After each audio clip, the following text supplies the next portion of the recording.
Back in 2004, Matt Vosejpka was just an ordinary kid, a sports nut, playing baseball for his hometown team in Montgomery, Lonsdale, Minnesota.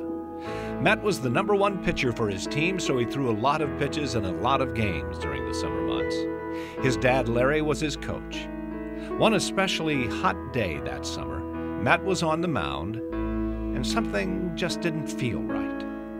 We actually thought it was kind of like heat stroke or heat exhaustion or something like that, but we didn't really know something was wrong until I had a fever, and I was just really cold on days when it was beautiful out. I mean, wearing a hooded sweatshirt on a day outside on a day that it was 80 degrees out, that just wasn't me. And going out to eat at Subway that very same evening, and I usually eat everything at Subway, I didn't even want anything. Wow. First inning of that game that we were playing, he called timeout and he wanted me to come to the mound. So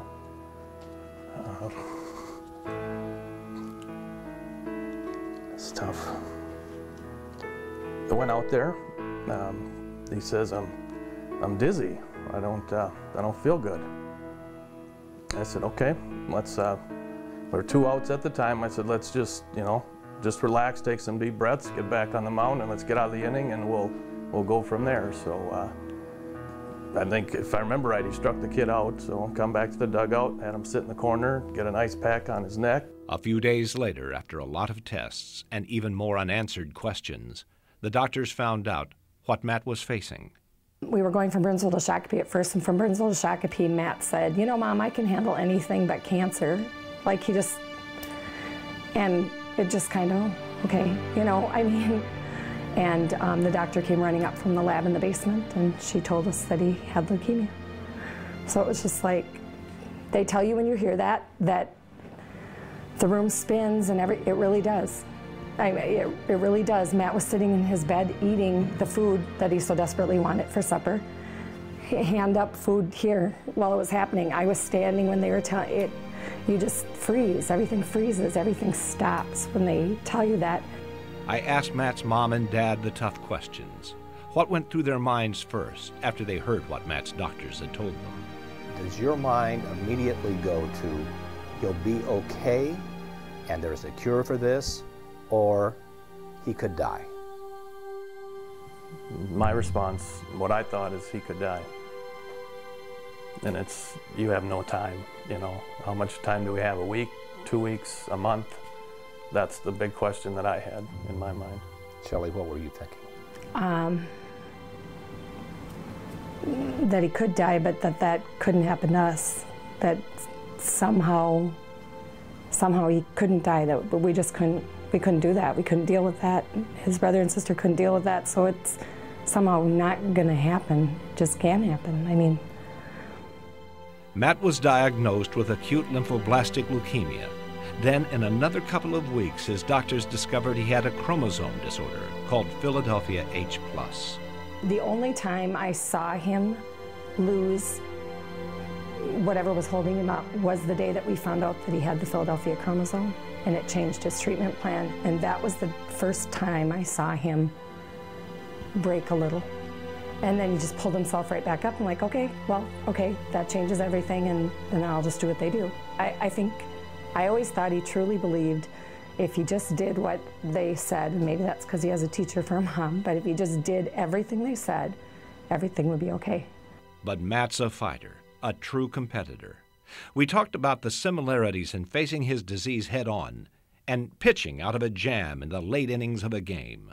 I can see where you're coming from, too. I mean, just having that fight in me, and just, you're not going to score no matter what. And I guess I kind of took that and with my illness and said, you're not going to beat me no matter what. Good.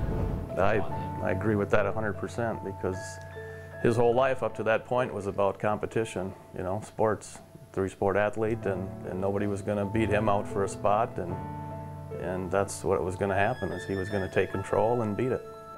Matt would need all that competitive spirit to fight his battle, and as fate would have it, some help from his younger brother Mitch. Matt needed a bone marrow transplant, and Mitch was a perfect match. I was very proud of him. I mean, at being 10 years old and him saying that he'd willing to go through surgery and have his bone marrow taken out just to help me out, I can't believe he did it, but I'm very proud of him. Did your opinion of him change at all? A little bit. Yeah, I mean, I still like to pick on him and stuff, but I mean, he saved my life. Yeah. Because he can always look at you and go, you know, the reason you can pick on me and beat on me is because I gave you some help. He does that all the time. He says, you know, you kind of wouldn't be here if it wasn't for me. And I said, yeah, but it's fun anyways.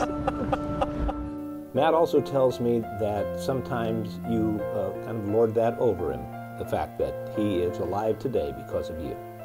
Yeah, whenever we get in a fight, I always think of that. That's the thing that comes to my mind. I always want to say it, but then I think it's just dragging it out just a bit too much. But it's always in my mind when we fight that I could use that every time. You do use it every time. I do? Yes. Oh, yeah. The family ended up staying at the Ronald McDonald House during Matt's treatment. They found support and a true home away from home within the walls of the house. I actually really appreciated it for more of my family. I mean, I was getting all the care in the world that I would need to make me better, but it was something for them. I mean, having all those activities to do when my brother and sister were up here instead of just sitting with me in the hospital and just being bored out of their mind, which I know they were at times. I mean, they had all that stuff to do at the Ronald McDonald House, and then especially for my parents, I mean, having food there for them and that they didn't have to prepare for Katie and Mitch. So it was never about where I was going to sleep or where Matt was going to sleep. It was where everybody else could be so we could be close to each other, so that we could do homework with the kids and so that we could spend time together and it wouldn't be the traveling or being apart.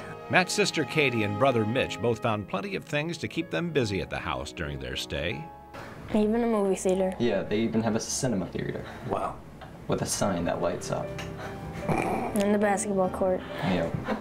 You said the basketball court a couple of times here. Yeah. And I'm sorry that we don't have the time for me to go down and school you just a little bit. In your dreams. Really? Yep. Yeah. Because we actually have videotape of me taking on some 4-year-olds with leukemia. And I really, really D'd up on them. And they could not get a shot off. And I was very, very proud of myself. Yeah, I think I can handle you. I don't know. Really? All right. Fast forward to 2010, and Matt is walking distance away from the place that helped him get through those tough times. Shelby. Wow, how did you pull that off? He's in remission from his cancer, and he's a sophomore at the University of Minnesota and living in a dorm room that might be the smallest that I have ever seen. Wow, spacious accommodation. Very spacious. This. Yeah. Wait a minute. My desk is kind of here. The desk is here. Can we? Yeah. Okay. All right. I don't remember actually dorm rooms being this small. Yeah, this my is room. more like a cell. Okay. Yeah, kind of. This is his desk where he prints off all of the Notes and notes and stuff, and the reports that he downloads from the internet, and tries to pass off as his own work. I actually don't do that. I'm probably one of the college students that doesn't. It's okay. You can trust me. You can trust me. Nobody's listening. Oh, sure, nobody's listening. I mean, all right. Matt is getting a little stronger every day, and I decided to test his arm strength with a friendly game of catch. Okay, go with the slider. That's a nice slider. Nice slider. Nice drop. Good pitch. Better. Yep. All right.